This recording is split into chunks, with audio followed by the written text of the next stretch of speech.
নির্বাচন শুরু হতে তৃণমূল এবং কেন্দ্রীয় বাহিনীর বিরুদ্ধে অভিযোগ করলেন বিজেপি নেতৃত্ব।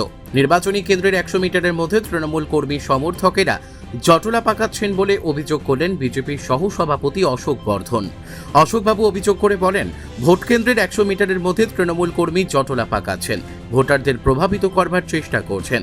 অবজারভারকে অভিযোগ জানানো হয়েছে। পাশাপাশি বিজেপির তোলা সমস্ত অভিযোগ অস্বীকার করেছে তৃণমূল। যে আপনারা নাকি 100 মিটারের মধ্যে তৃণমূল কংগ্রেসের একাধিক লোক তারা রয়েছেন এবং যেটা ইলেকশনের বিধিনিষেধ ভঙ্গ করছেন, কি বলবেন? বিভিন্ন বুথে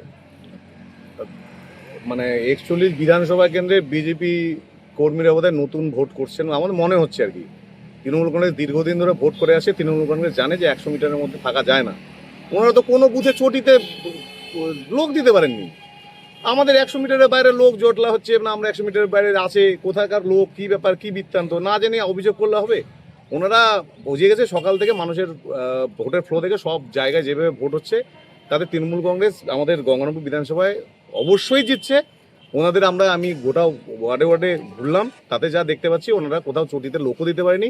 শুনলাম বিভিন্ন বুথে পোলিং এজেন্টও ওদের নাই, ফলে ওরা হারার আশঙ্কা থেকে এগুলো উল্টোপাল্টা অভিযোগ করছে। আর এটা বলছে যে তারা অভিযোগ করছে যে কেন্দ্র বাহিনীকে তারা নাকি বুথের বাইরে দেখতে পাচ্ছে না, এটা অভিযোগ করছে। হ্যাঁ, এটা নিয়ে আমরা কি বলবো? ওনাদের দ্বারা নিয়ন্ত্রিত, ওনাদের স্বরাষ্ট্রমন্ত্রী কলকাতায় বসে কন্ট্রোল রুমরা কি খুঁড়েছেন, তো স্বরাষ্ট্রমন্ত্রী যেখানে কন্ট্রোল রুম খুঁড়েছে, সিআরপিএফ এর এত বড় বড় যুদ্ধের গাড়ি সাজিয়ে দিয়েছেন আমাদের পশ্চিমবঙ্গে, তো ওদের সেন্ট্রাল ফোর্স কাজ করছে না, কি কাজ করবে? আমরা রাজ্য পুলিশ কাজ করছে না, কি কাজ করছে, ওরা আমাদেরকে অভিযোগ করতে পারে যে রাজ্য পুলিশ কাজ করে না। সে সেন্ট্রাল ফোর্সের আন্ডারে, নির্বাচন কমিশনের আন্ডারে ভোট হচ্ছে, ওনারা অভিযোগ যা খুশি করতেই পারেন। এই বিধানসভায় ওরা ধূলিসাৎ হয়ে যাবে, এবার সেটা ওরা বুঝে গেছে। ওরা ইলেকশন তো শুরু হয়ে গেছে, কি অভিযোগ আপনাদের রয়েছে? অভিযোগ ইলেকশন সঠিকভাবে হচ্ছে ভেতরটা, কিন্তু বাইরে 100 মিটারের মধ্যে তৃণমূল কংগ্রেসের বিভিন্ন নেতৃত্ব যারা ভোট দিয়ে এসে ওখানে গ্যাদারিং করছে এবং যারা ভোট দেয়নি এরকম প্রচুর কাউন্সিলর এবং কাউন্সিলর হাজবেন্ড তারা কিন্তু বিভিন্ন জায়গায় হচ্ছে সে গ্যাদারিংটা করছে, যেটা সম্পূর্ণ ইলেকশন কমিশনের নিয়ম বিরুদ্ধ, এবং তারা 200 মিটারের মধ্যে কেউ কোনো গ্যাদারিং করতে পারে না।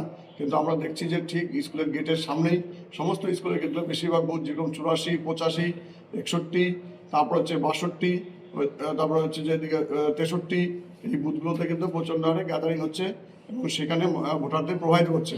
তো সেটা আমরা তীব্র প্রতিবাদ জানাচ্ছি যে পিসফুলি কোনো রকম গ্যাদারিং যাতে না হয়।